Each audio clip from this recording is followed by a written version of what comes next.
Hi, I wanted to share with you some of my design thoughts when I'm designing a piece. The types of things that I feel are important in my work. My work is commonly mentioned as being sculptural furniture, and I like that. That's part of my goal. Now, to achieve that, I have certain ideas that I think are important, and part of it is this: that when you have elements of a piece of furniture, they should look like they really go together. They should look, if they want to be the same color, they should be the same color, and if the grain is pretty handsome, that same grain should be handsome all the way through. So how do you achieve that? These are stretchers to a table that I made a while ago that's very successful. And I thought of remaking that table with some design changes. Also, I thought it would be a good visual aid for one of my classes in design. So what I brought out during that class was the importance of matching grain if you have a symmetric design. So the left side should match the right side. And then if we flip it around, we should try to also get the same match on the inside. And since these two pieces go kind of like that, like that, then this piece on the outside should look like that piece on the outside. So how do you do that?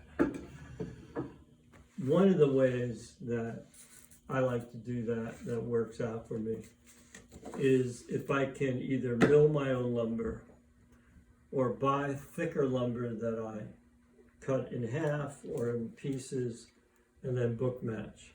This is one piece that I milled and dried, and I first started out by using a normal cabinet maker's mark so I know which ones go first. And as you can see, that there's a really nice grain to it. So I can book match these. I can also slip match them and produce a nice panel.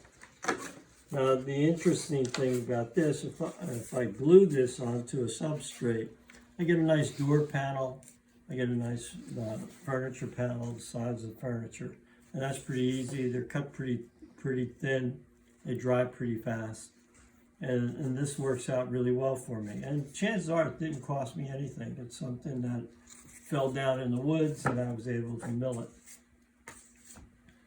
But when I want my pieces to be thicker, well, I should also mention that when I cut it and bring it in to air dry into my shed, I date the pieces. This one was October 1, 2020. Now here,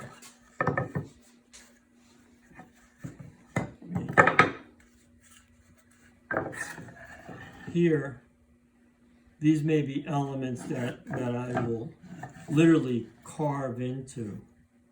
So if I can carve into that, it obviously has to be thicker. And it'll take longer to dry. And I want to make sure that I keep these all in the same way. So anyway, I'll get them back.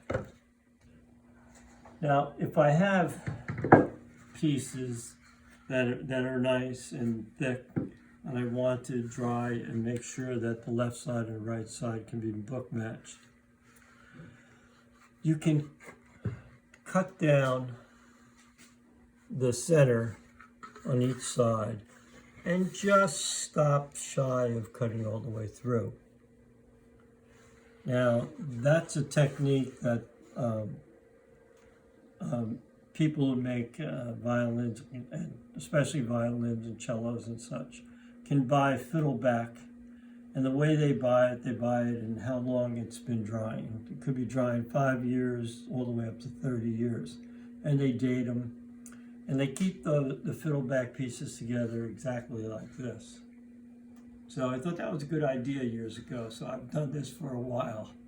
And I could stack these pieces, especially if I have more than one piece like this, I could do a bunch of them and then put them together, and I won't lose the book match quality of it. So I thought I would pass that along to all of you, men and women who are into studio furniture making.